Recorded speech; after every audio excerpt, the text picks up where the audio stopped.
तो शुरुआत मेरठ की खबर से करते हैं, जहां पर एसटीएफ और पुलिस ने अवैध तरीके से किताबों के छापा मारकर बाजार में बेचने वाले बड़े रैकेट का पर्दाफाश कर दिया है। संयुक्त टीम ने प्रतापपुर में सचिन गुप्ता के गोदाम और प्रिंटिंग प्रेस में छापा मारा, जहां से भारी मात्रा में नकली एनसीईआरटी और निजी प्रकाशकों के नामों की किताब बरामद की गई है। एसएसपी की माने तो बरामद किताब करीब 35 करोड़ की है, जिसे जब्त कर लिया गया है। उन्होंने कहा है कि इन किताबों की सप्लाई यूपी, उत्तराखंड और दिल्ली एनसीआर में की जाती थी। फिलहाल आरोपी सचिन गुप्ता फरार है, जिसे गिरफ्तार करने के लिए दबिश दी जा रही है। तो बड़ा रैकेट पकड़ा गया है यहां पर, और नकली किताब छापने का काम ये रैकेट करता था। आरोपी सचिन गुप्ता जो है, जो कि मेन आरोपी बताया जा रहा है, उसकी तलाश फिलहाल पुलिस को अभी है। यूपी, उत्तराखंड, दिल्ली में जो किताबें इनकी सप्लाई की जाती थी, सचिन गुप्ता की तलाश फिलहाल चल रही है और इनकी जो कीमत है बुक्स की वो करोड़ों में है। ये एक्सक्लूसिव तस्वीरें फिलहाल हम आपको दिखा रहे हैं। भविष्य से खिलवाड़ करने की कोशिश, और अभी फिलहाल पर्दाफाश यहां पर हो चुका है किस तरीके से नकली किताबों का कारोबार यहां पर किया जा रहा था, और इस नकली किताबों के कारोबार से चंद पैसों की खातिर यहां पर भविष्य जो देश के हैं उनके साथ खिलवाड़ करने की ये कोशिश में करीब 35 करोड़ रुपए के आसपास की एनसीईआरटी की किताबें और प्रिंटिंग की मशीनें बरामद हुई हैं। और प्रथम दृष्टया पूछताछ में चीज़ें सामने आई हैं कि यूपी, उत्तराखंड, दिल्ली और आसपास के कई राज्यों में अवैध तरीके से इसकी प्रिंटिंग करके सप्लाई की जाती थी। इसमें करीब 1 दर्जन व्यक्तियों को मौके से हिरासत में लिया गया है। साथ ही जिस स्थान पर इनका गोडाउन था उस गोडाउन को सील कर दिया गया है। और ये जो व्यक्ति जिसके नाम से सचिन गुप्ता है, सारी चीज़ें थी, सचिन गुप्ता की तलाश के लिए भी टीमें लगाई गई हैं।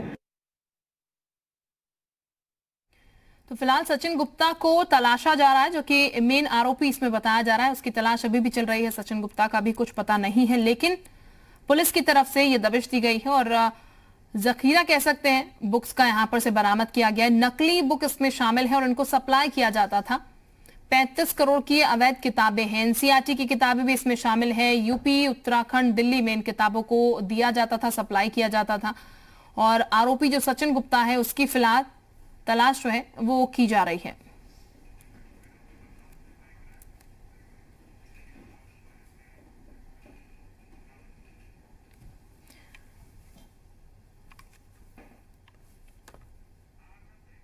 तो हमारे साथ इस वक्त लखनऊ से मयंक राय और देहरादून से रामानुज जुड़ चुके हैं।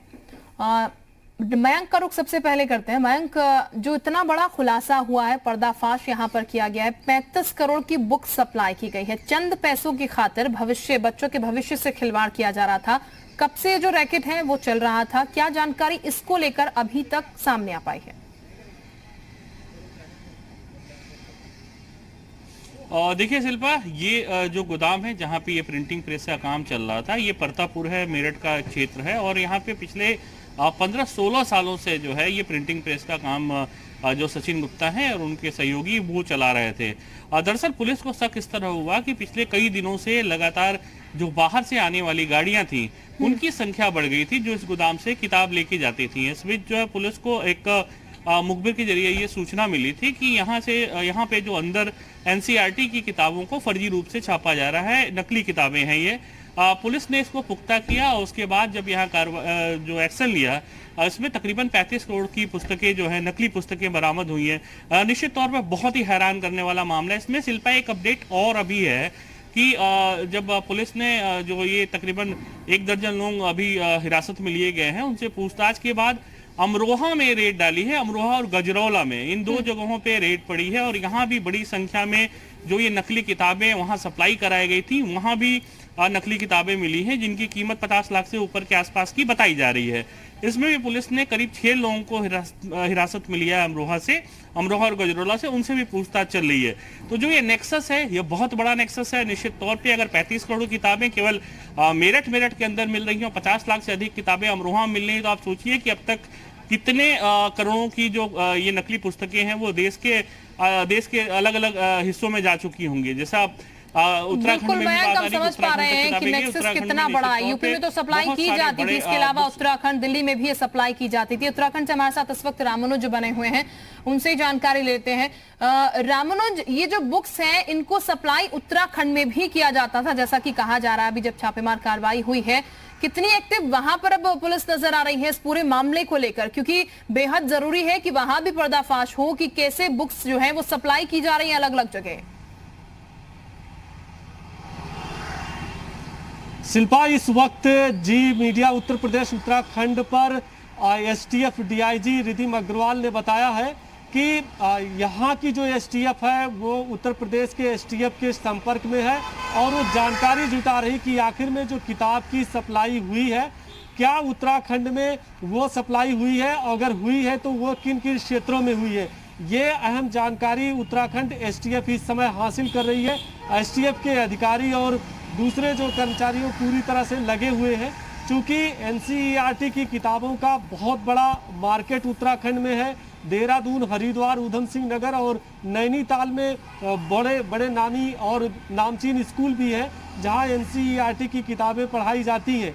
ऐसे में जो अभी तक खुलासा हुआ, जो जानकारी हासिल हुई है कि मेरठ से जो किताबें वहां से सप्लाई की गई हैं वो उत्तर प्रदेश के साथ एनसीईआर और साथ में राजस्थान जैसे राज्यों को भी गई है।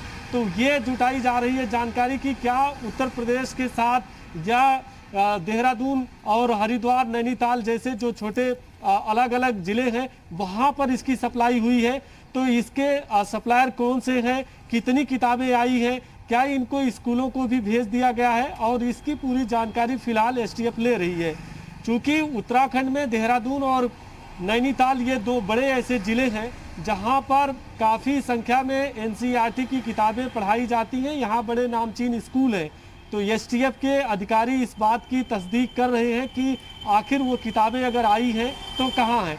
और जिस तरह से अभी खुलासा किया है मेरठ के एसएसपी से के जरिए जो जानकारी हासिल हुई है, उत्तराखंड की पुलिस और एसटीएफ दोनों लगातार जॉइंट ऑपरेशन के लिए प्लान बना रहे और बताया जा रहा है कि आज शाम तक बड़े पैमाने पर कार्रवाई हो सकती है या अहम जानकारी उत्तराखंड एसटीएफ हासिल कर सकती है।